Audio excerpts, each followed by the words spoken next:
late, but Sharon said to come round after the film. Oh, right. Well, she's not back yet, but I'm sure she won't be long. Sit yourself down. Thank you. Oh.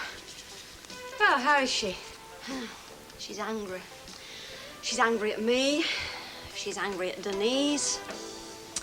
I don't think she's given up on Nina either. I don't think Denise will change her mind, do you? Oh, you just missed her. Apparently they had a set to on the phone. What did Sharon say? A lot. Got pretty ugly after you left the other night as well. Oh, dear, I hope she calms down before her interview. What are her chances? In a way, it'll be easier. The committee will be less suspicious about her motives.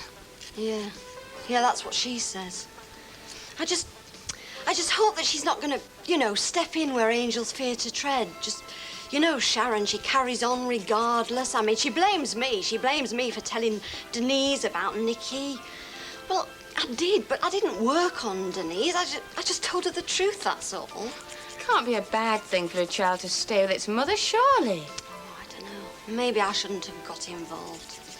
I just don't know. I mean, the hard part is going to be now, isn't it? The hard part's going to be when I give her Denise's message.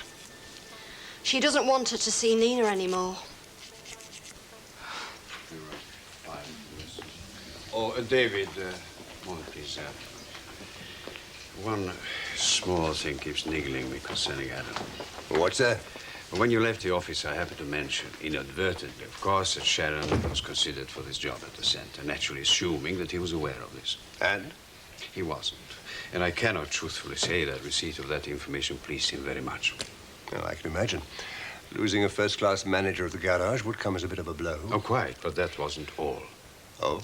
Apparently, he feels that you and Sharon are fixing things behind his back. Rubbish. My sentiments, absolutely. But, of course, as Sharon has applied for the job and you are on the selection committee, naturally he feels that there's a certain collusion. Well, I'll put him straight. Thanks for warning me. He didn't say anything about the staff dance, by any chance? Not a thing? Yeah.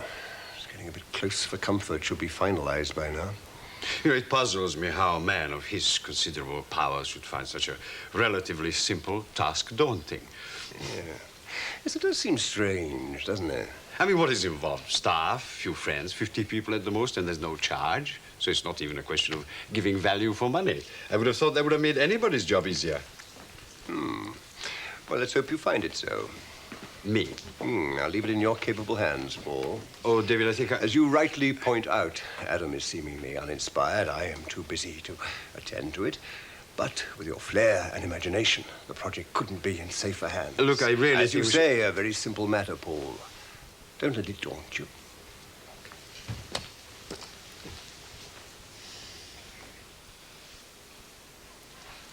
She's all right, isn't she? It's only 10:30. Oh, no. So sorry, I forgot. It's all right. I'll come some other time if you like. I haven't got much other time. Only got a week. Is it too late? Can we still do some work? Yes, of course we can. Oh, lovely. Anybody ring for me, Di? No, Denise called round. Any message? We talked. Bet you did. What about? Or is that a silly question? Right, well, I'm sure you and Alison have a lot to Doesn't Alison already know? I will keep my sense of humour. I will keep my sense of humour. Denise was very upset. She thought you were with Dr. Wilcox. Well, I wasn't. Well, she thought you were. Well, it would have done any good, would it? Nina's still going to Birmingham with her mummy, isn't she? As a matter of fact, no, she's not. She's not going to Birmingham at all. She's staying in Merrifields with Nina. She's finished with Trevor. You believe that? Yeah, I believe it. Has Diane told you? No, she has not. Sorry, I keep forgetting how good you are at keeping everybody else's secrets except mine. You know you're getting paranoid, don't you?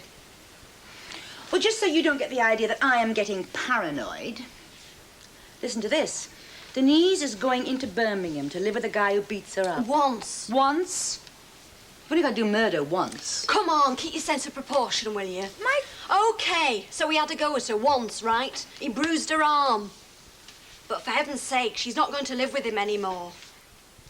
But she's still going to see him. She's finished with him. She's a very weak woman. Look, Sharon, If there's any danger to Nina, we're all going to know about it, aren't we? She'll still be Dr. Wilcox's patient. Alison's going to see her at the school every day. So she came here to stop me seeing Dr. Wilcox, did she? No. She came here to ask you not to see Nina anymore. I'm going to bed. I've had enough.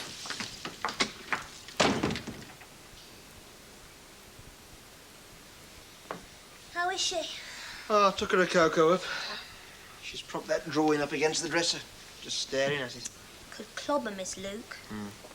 Well, let's hope we've heard the last of it. Drawing a blank. Thought you'd be pleased. Oh, I am. It's just the way it's left Mum all moody and thinking about Dad again. Yeah, well, there's bound to be something to remind her. His birthday, their anniversary. Even little Kevin Arthur there if we proved wrong. Just when I thought she'd sorted herself out. You know, I think it'd have been better in a way if she had heard something. Even if she didn't like what she'd heard, you know, it would have, well, settled her mind. Yes, he's there, he's okay. I don't think she'd have taken it up seriously after that, do you? Well, like Miss Luke, you mean? Oh, that's the one we should be worried about. Well, Mum was. That's why she went in the first place. I'd love to know what interested her in the, you know, why did she go? Well, she lost Tom, that's all I know. Mavis Hooper said that Marflud was good and Miss Luke was there. The thing is, I don't think it's Doris's scene either. That's what surprised us all. I'd sooner not know. It's nearly 5 past. I know you could go on all night, but I can't. Well, if you can hang on for 5 minutes, I'll drive you back. That's where I'm going now and catch the last bus. You sure? Yeah. OK. You rest. And don't stay up too late. Right.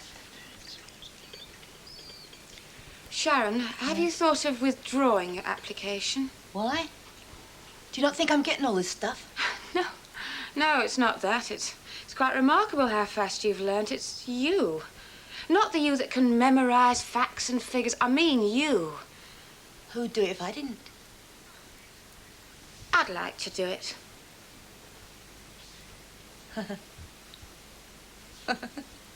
All right. Go ahead. But you better get your application in quickly. Or perhaps you already have. No, I haven't. Why ever not, love? Look, I've always been interested. But I have a job I like, and because once I got used to the idea, I thought you'd be the best person for the job, that you deserved it. But you shouldn't do it now. And you should. The most important thing is that the group home be run well, that it get off to a good Listen, start. love, you want the job. Go ahead, apply for it. Go on. If you want to borrow any books, just give me a ring. Aaron. Bye-bye.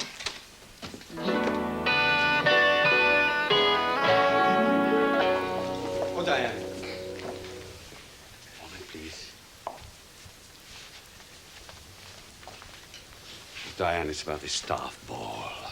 Oh, that? You haven't been to one of those, have you? Well, you can forget your white tie and tails for a start. About the organisation of it, I thought you might like to help. Me?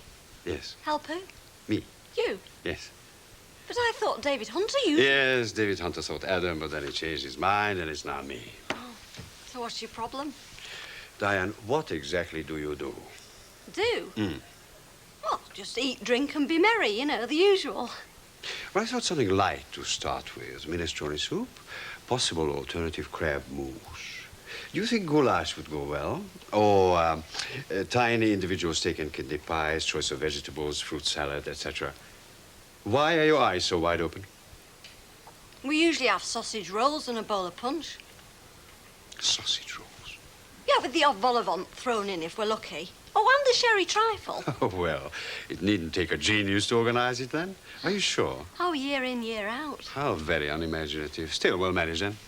Mind you, I'm sure that if you want to suggest, you know, what you just suggested, I'm sure nobody would object. Oh, Diane, what orchestra do you use for the dance? What? We have records. Records? What do you mean? Well, anybody who fancies his chances as a DJ, you know. It's all very simple. Then why is everybody so anxious to run away from organizing it? Well, I suppose if it's an out-and-out flop, somebody's got to carry the can. David Hunter seemed to set enormous store by it. I think he was sending you up. Was he indeed?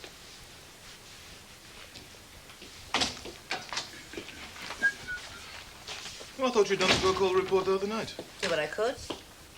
Your job, not mine. You'd have done it right, I suppose. Oh, no.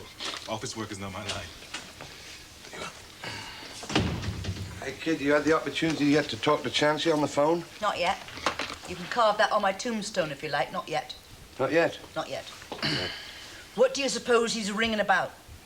How do I know? He didn't ring me, did he? Exactly.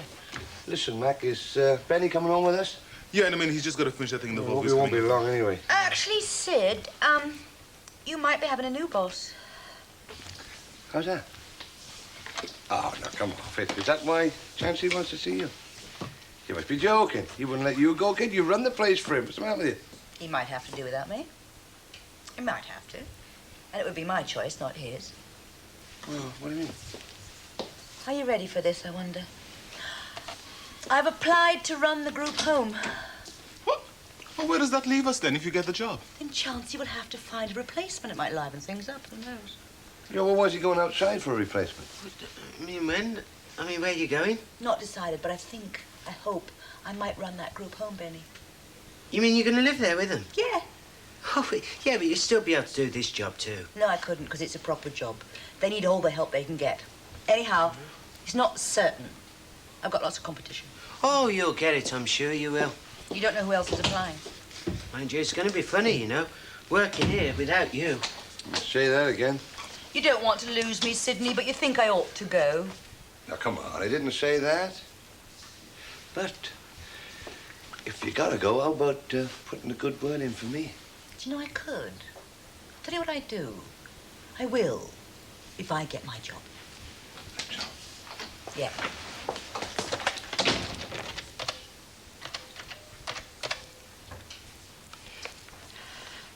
Alison, it's me. Listen, I don't suppose you fancy a meal in the cafeteria or in the curry house. My treat. Alison? Ah, Glenda. Is your mother around? No, she isn't, thank heavens. I want to over to Miss Luke. I had a message to know if I'm going to the Christmas party or not. I said I wasn't, but Benny's asked me to go, so I feel I can't let him down. I see. Too cheerful for you, is it? Cheerful? What's up with you, Miss Luke? All this spooky stuff. Spooky? It's the tip of the iceberg for my mummy, and it's all she needs. What do you mean? To and fro, to mar Flood's parlour games in the vain hope of getting in touch with my dad. Sit down if you want. Unless you've been and seen Glenda. Oh, they appear now, do they? I tell you, we're tempted to think this is the beginning of a very long and lonely old age for Miss Luke. She's finally gone off her rocker. Well, that's a very hurtful thing to say. Is sarcasm supposed to jolt me into changing my beliefs? Beliefs? I've seen these people desperate for proof. But Mum's not like that. If I thought it was anything your mother couldn't handle, I wouldn't have shown her the picture. Think what a lift it would be for her to know that your father was here, that he knew about your baby. But it came to nothing, didn't it? Well, that was the first sitting. And now she's moping about thinking there's nothing left to life. And it doesn't help you trying to get her to go back again. If she told you why we went in the first place, maybe you'd understand. I don't want to know, Miss Luke. Oh, a closed mind. You don't take after your mother there. She hasn't got an open mind. She's got a mind full of confusion. This spiritualist stuff, it is just too much too soon. What are you trying to prove? The Dad's here watching us. It makes me shudder. When a person's been taken from us suddenly, as your father was, there are a lot of things left unsaid. If and when Kath hears from your father, or Tom wishes to tell me something, well, give us the credit, we'll know whether it's them speaking to us or not. You let me know when they arrive. I want to welcome them personally.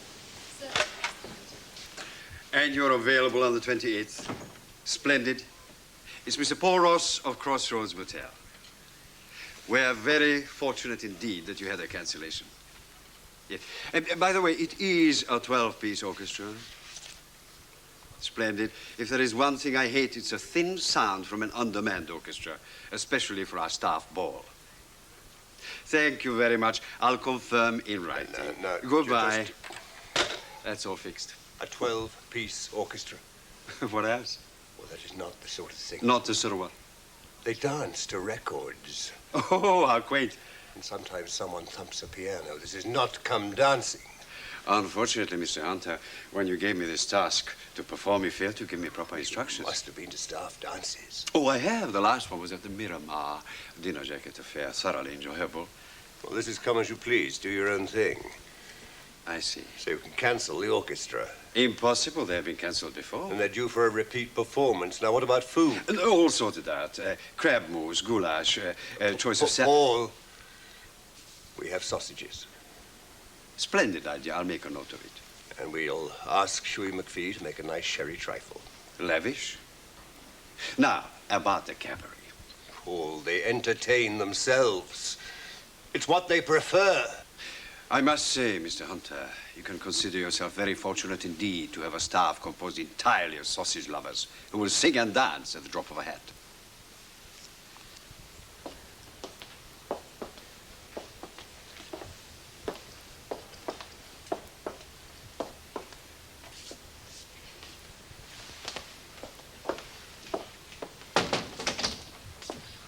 Hello. Thank you for coming.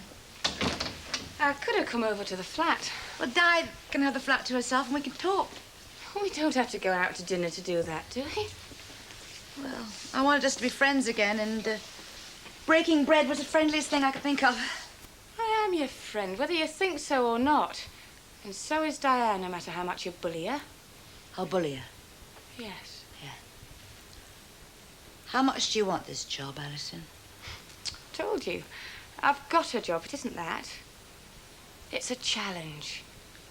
I've worked with children, but if I went back to teaching, it would benefit me having worked with adults. You know all about the work, don't you? You know what can be done, what there is to be done. I dearly want to be a part of that, Alison.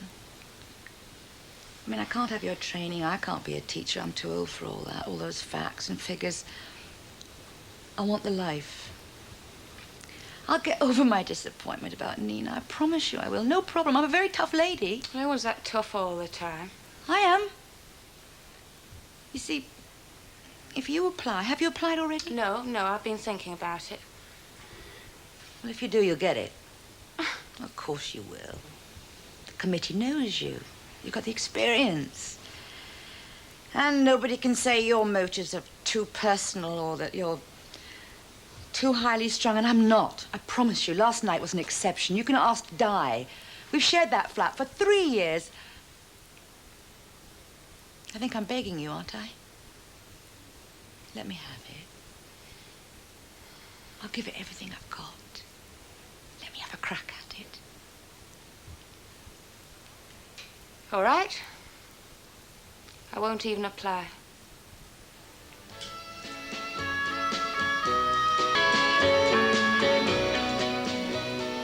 Scrub the cafeteria.